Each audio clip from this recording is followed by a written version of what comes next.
Number 1, Chinese astronaut hears a knocking outside his spaceship. In 2003, Yang Liwei became the first Chinese astronaut to jettison into space. He was aboard the Shenzhou 5, one of the multiple Shenzhou voyages that would happen in years following.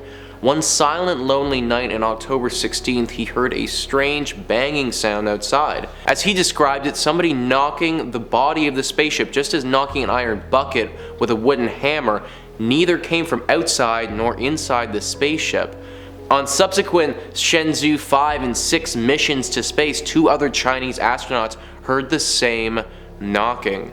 That's definitely unsettling, especially if you're out in space, guys. Like, the only thing that I could think of, and I know absolutely nothing about space whatsoever, but the only thing that I could think of would be tiny little rocks that you just happen to be like passing through as you're floating through, you know, like little debris or whatever. That's the only thing I could think of. But if it's like a very repeated like knocking sound, that would be strange for sure. That would, and there's not like you can talk to anybody either. Like, you're up there. If you're dealing with a space ghost or an alien, you're kind of screwed, man, because nobody's coming to help you. Apollo 10, astronauts hear alien music in their headphones. After 4 days shooting up to the Great Abyss, American astronauts Tom Stafford, Gene Cernan, and John Young were on the far side of the moon. It was 1969. While photographing craters and sipping grape juice, the three began to hear otherworldly, organized noise coming from their headsets. It happened for 1 full hour. Boy, that sure is weird music, Commander Cernan said. We're going to have to find out about that. Pilot Young replied, nobody will believe us. I did not realize this at all. So they heard weird music coming from their headsets. And it's not like you can have, again, I don't know, I'm not an astrophysicist or anything like that, but I don't imagine you can have any radio thing going through right now, like you're straight up in space. So whatever you're hearing, that's got to be coming from around you. Interesting. I wonder if they had a little bit too much grape juice. I'm not sure. Number 3, Neil Armstrong's secret transmission to NASA. According to retired Chief of NASA Communications System Maurice Chatelain, writing in his book Our Cosmic Ancestors, published in 1975, only moments before Armstrong stepped down the ladder to set foot on the moon, 2 UFOs hovered overhead? Okay, I'm not sure. Edwin Aldrin took several photos of them. Some of these photographs have been published in the June 1975 issue of Modern People magazine. There were 2 minutes of radio silence after Armstrong set foot on the moon.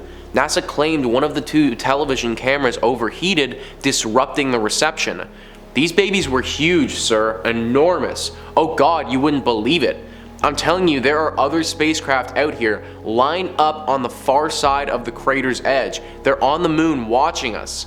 Neil kept his lips sealed tightly right up until his death in 2012, but enough credible people corroborate that in 1969 we not only landed on the moon, but on one of the most significant extraterrestrial encounters of all time. I'll be honest, guys, I haven't heard too much about this story except for what I'm reading to you right now, but that seems like the coincidence of coincidences, if that was the case, that we happened to land the moon in one of the very few times that we have gone to the moon. We happened to get there at the exact time that several other extraterrestrial spaceships were also there and just leaving as we got there. That seems a little bit too good to be true, you know? And also too, Neil Armstrong apparently didn't even say anything about it, so I'm not sure. That seems like a little bit of a stretch to me, but comment down below what you think about that, guys. I don't know if I fully buy into that one. Number 4, Russian astronaut sees something impossible according to physics. On May 5th, 1981, USSR hero cosmonaut Major General Vladimir Kovalnyuk was just finished doing some outer space exercising in the Salyut orbital space station when he looked out on a porthole. Traveling alongside the station, he witnessed something inexplicable. Kovalnyuk was openly expressive of what he saw, describing it at a Moscow press conference when he came back to Earth. Many cosmonauts have seen phenomena which are far beyond the experiences of Earthmen. For 10 years, I never spoke on such things. The encounter you asked me about The encounter you asked me about happened on May 5th, 1981 at about 6 p.m. during the Salyut mission. At that time, we were over the area of South Africa, moving towards the area of the Indian Ocean. I just made some gymnastic exercises when I saw in front of me through a porthole an object which I could not explain. I saw this object and then something happened that I could not explain, something impossible according to the laws of physics. The object had this shape, elliptical and few with us. From a frontal view, it looked like it would rotate in flight direction. It only flew straight, but then a kind of explosion happened, very beautiful to watch, of golden light. This was the first part. Then 1 or 2 seconds later, a second explosion followed somewhere else and 2 spheres appeared, golden and very beautiful. After this explosion, I just saw white smoke, then a cloud-like sphere. Before we entered the darkness, we flew through the terminator, the twilight zone between day and night. We flew eastwards, and when we entered the darkness of the Earth's shadow, I could not see them any longer. The 2 spheres never returned. Interesting. So I'm assuming that the other people on this flight also corroborate this story, because he's saying that we flew eastwards, and obviously he wasn't by himself, but I would be interested to know if like they felt the exact same way, like they have no idea what this is, they don't know how to explain it. And maybe they did see something like that, which they just literally cannot explain. It could be extraterrestrials, it could be something else, maybe it's some sort of, I'm not sure, like spatial reaction of some kind that we're not aware of yet. I don't know, but I mean, if you're getting bright lights like that, I would also think extraterrestrials too. Number 5, American astronaut Leroy Chiao witnesses strange lights. In September, writing for Space.com, American astronaut Leroy Chiao noted that it would be the height of arrogance to believe we are alone. In 2005, he was commander of the International Space Station for 6.5 months. While installing antennas 230 miles above Earth, he witnessed something he has yet to understand. I saw some lights that seemed to be in line, and it was almost like an upside down checkmark, he told the Huffington Post, and I saw them fly by and thought it was awfully strange. Some theorized those lights were simply those of a fishing boat hundreds of miles down, shooting upwards. Wait, let me read that again. Some theorized those lights were simply those of a fishing boat hundreds of miles down, shooting upwards.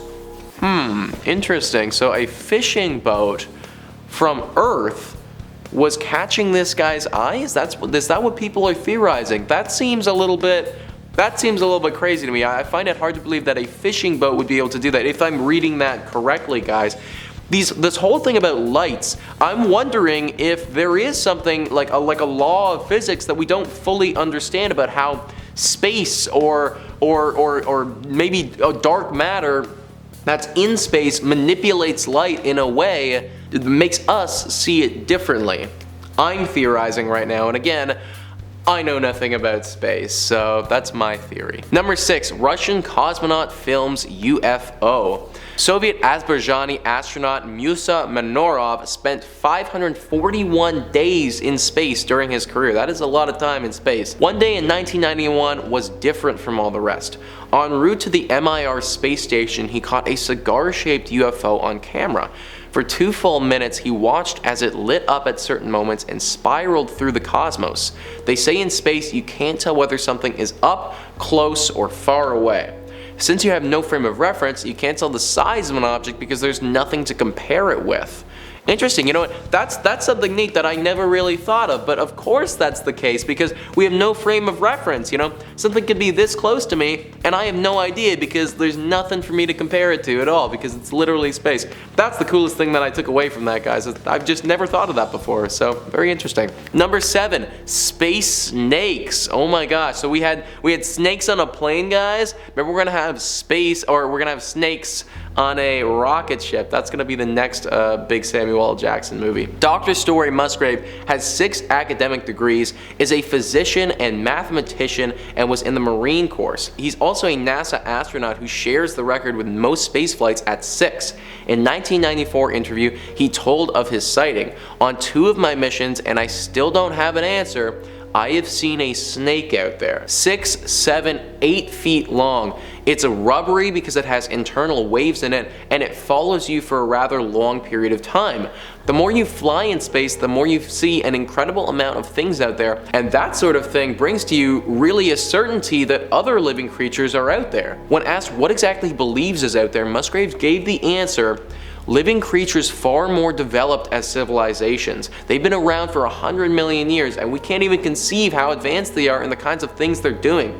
That's why I make an effort to communicate, and might be considered eccentric because I do, because I know the probabilities are close to zero, but I do tell them to come down and get me. Wow, so my guy is playing the long game right now, respect. But the snakes, an 8 feet long space snake, that's really cool. I honestly, I want that to be true, because I would love to have myself a beautiful pet space snake. I've never really been like a snake guy on Earth, but I feel like if it was out in space, that would be cool enough that I would be okay with having a space snake in my house, and he could just be like floating through my living room and stuff. That'd be pretty sweet. Number 8, Gordon Cooper's multiple sightings. Gordon Cooper was a cool-headed, soft-spoken Southern gentleman who has flown the Mercury 9 and the Gemini 5. He was the last American to spend time in space alone. He was also the recipient of more than one UFO sighting.